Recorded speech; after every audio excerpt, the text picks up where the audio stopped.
difficile d'intervenir après tous ces témoignages, parfois encourageants pour certains, parfois vraiment édifiants, et j'entends beaucoup de, comment dire, de colère, parfois aussi beaucoup de découragement, et votre témoignage finalement m'offre une transition parce que j'ai oublié aussi la conclusion. En fait, je pense qu'on peut se scandaliser de l'inaction coupable des autorités sanitaires face à un problème de santé publique aussi important. C'est vraiment scandaleux. Oui. Présenter, parce que tout le monde ne vous connaît pas. Ah. Juste dire qui vous êtes. Oui, Stéphane Cottineau, je suis avocat au barreau de Nantes. Je suis spécialiste du droit des victimes. Voilà. J'interviens depuis un certain nombre d'années auprès d'associations qui militent avec les victimes. Et il a contribué à la plaquette que nous avons réalisée, qui est ici, sur comment protéger les riverains. Voilà. Et je disais que votre témoignage aussi m'offre une transition finalement parce que vous avez parlé d'action judiciaire et mon propos va être de vous dire que évidemment les actions judiciaires, les actions devant les tribunaux ne sont pas la panacée. Il faut commencer quand on le peut par dialoguer, par la médiation, par la conciliation, que parfois malheureusement ça ne fait pas toujours avancer les choses et qu'on est malheureusement parfois contraint d'aller plus loin et notamment d'aller devant les tribunaux. Alors je vais vous présenter brièvement, je ne vais pas faire trop de droit, mais j'aimerais avoir un exposé un peu simple, didactique, qui vous permette de comprendre ce qu'il est possible de faire. Et je crois qu'il est aujourd'hui possible de faire bouger les lignes, de faire aussi avancer les choses, peut-être de faire modifier la loi en engageant des procédures judiciaires. Certaines déjà ont été engagées, notamment concernant les professionnels. On sait aujourd'hui qu'on arrive à faire reconnaître les maladies professionnelles. C'est beaucoup plus compliqué, beaucoup plus lent, beaucoup plus difficile concernant les riverains et les personnes qui habitent à côté des exploitations agricoles. Alors, en deux mots, il y a deux façons d'agir possibles.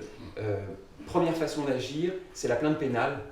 Vous connaissez tous ça. Ça consiste concrètement à aller à la gendarmerie du coin, à aller aussi devant les services de police, parce qu'on peut, même lorsqu'on habite à la campagne, aller dans la ville d'à côté pour aller porter plainte auprès du commissariat. Et il vous faut savoir qu'il y a un texte qui est un texte important, qui est un texte du Code rural, que je vais vous résumer pour ne pas le lire entièrement. C'est l'article 253-17 du Code rural, et qui nous dit, c'est pas rien, vous verrez, est puni de 6 mois d'emprisonnement et d'une amende de 150 000 € le fait d'utiliser un produit en ne respectant pas les conditions d'utilisation conformes. C'est important, voilà, évidemment c'est 150 000 €, 6 mois d'emprisonnement, ça c'est le principe. Alors, c'est quoi les fenêtres finalement, les fondements pour engager une action de ce type, une action pénale? C'est d'abord évidemment le fait d'utiliser des produits phytosanitaires qui seraient interdits, mais ça arrive. Il existe des condamnations en France sur ce fondement-là. C'est le fait aussi de ne pas respecter les différents arrêtés, notamment l'arrêté de mai 2017 sur la force du vent. Vous savez qu'il est interdit normalement d'épandre lorsque le vent est supérieur à 3 dans l'échelle de Beaufort, ça fait 19 km/h. Dans de nombreux témoignages, on s'aperçoit que ce n'est pas respecté et qu'il y a des épandages lorsque le vent est fort. Et finalement, pourquoi c'est interdit d'épandre quand le vent est fort? Tout simplement parce que quand le vent est fort, il y a évidemment des dérives pour les riverains. C'est interdit et sur ce fondement-là, il est possible de déposer des plaintes. Autre fenêtre, autre possibilité, autre fondement, le non-respect de l'article 55 du règlement CE, je passe rapidement, mais qui nous dit qu'il faut respecter les bonnes pratiques phytosanitaires. Dans les bonnes pratiques phytosanitaires, il y a évidemment le fait d'éviter les dérives d'éviter qu'on retrouve les produits phytosanitaires chez les voisins. Il vous faut savoir qu'il y a des condamnations elles ne sont pas nombreuses. Vous dire que c'est facile devant les tribunaux, c'est facile d'aller au pénal, c'est pas vrai. C'est difficile parce que ceux qui l'ont fait, il faut aller voir la gendarmerie, les gendarmes vous répondent mais c'est du civil, on ne connaît rien de toute façon à cela. Il faut insister, il vous faut savoir que la gendarmerie et les services de police ne sont pas juges de l'opportunité d'une plainte pénale, c'est le procureur de la République d'en être juge, donc si on ne peut pas empêcher un citoyen de porter plainte. Alors les dossiers qui ont avancé, ils ont avancé notamment dans des régions, je pense au Limousin où il y avait des représentants de collectifs, je pense à Fabrice Micoureau pour Alassac ONGF, qui était un ancien gendarme et qui allait convaincre les gendarmes de prendre les plaintes. Et on a des dossiers qui ont avancé, on a obtenu des condamnations, plutôt des condamnations de principe, par exemple sur des dossiers d'épandage aérien, à un moment où l'épandage aérien n'était pas encore par principe interdite. On a aussi des condamnations, alors qui ne sont pas définitives, sur la question de la force du vent. Je pense à une décision du tribunal correctionnel du Mans, j'étais l'avocat des victimes, puis de la Cour d'appel d'Angers en octobre 2018 sur le non-respect des prescriptions par rapport au vent. Et cet arrêt, il est fondé sur l'article 55 du règlement CE, je ne veux pas être trop technique, mais c'est important, sur le fait qu'il y a eu des dérives et que l'agriculteur n'a pas tout fait pour les empêcher. Il vous faut savoir qu'il y a un pourvoi en cassation, donc que la décision n'est pas définitive. Tout ça pour dire que c'est possible. À mon sens, il ne faut pas se fermer les portes, mais il est vrai que c'est compliqué d'aller au pénal, parce que c'est compliqué de faire bouger les services de gendarmerie, c'est compliqué même de faire bouger le parquet quand les plaintes sont déposées.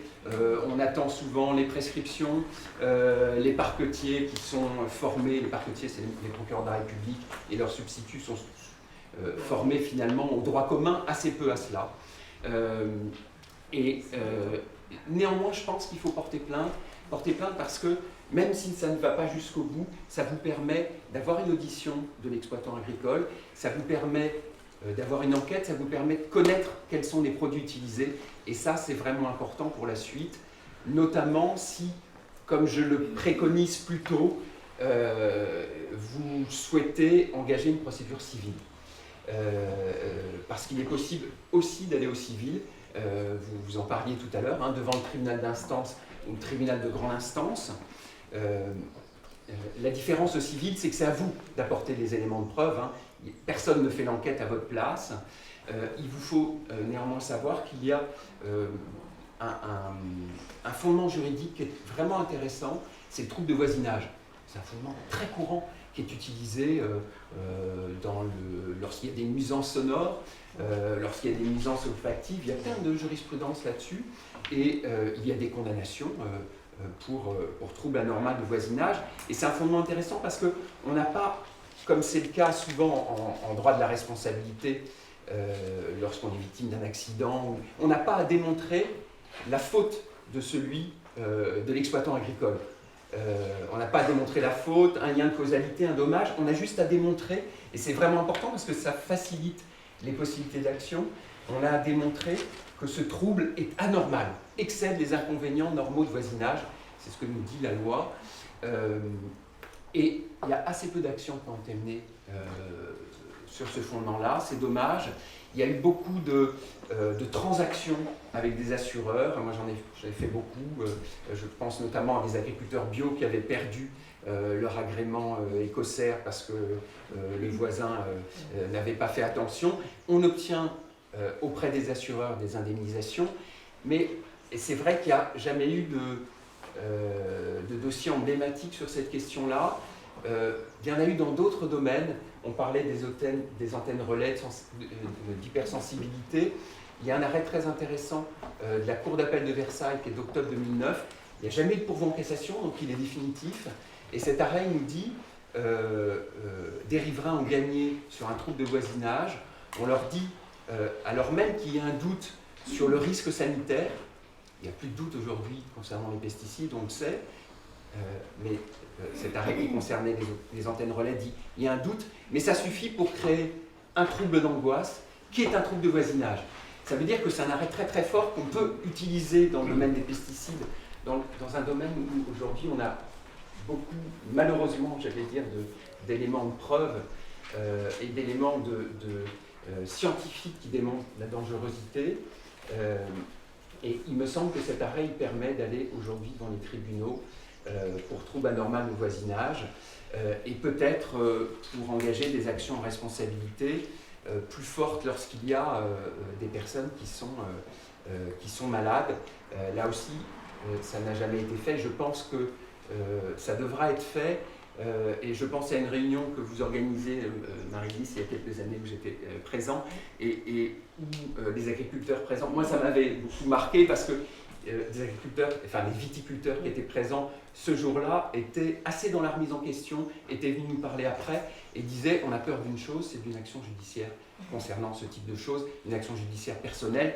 Donc je pense qu'à un moment, cette action judiciaire, elle permettra vraiment de faire bouger les lignes, de faire évoluer la loi. Alors, juste termine là-dessus parce que, évidemment, il faut des preuves, on ne va pas devant les juridictions comme cela, il ne suffit pas de le dire. Donc, vous en parliez tout à l'heure, il faut un constat d'huissier.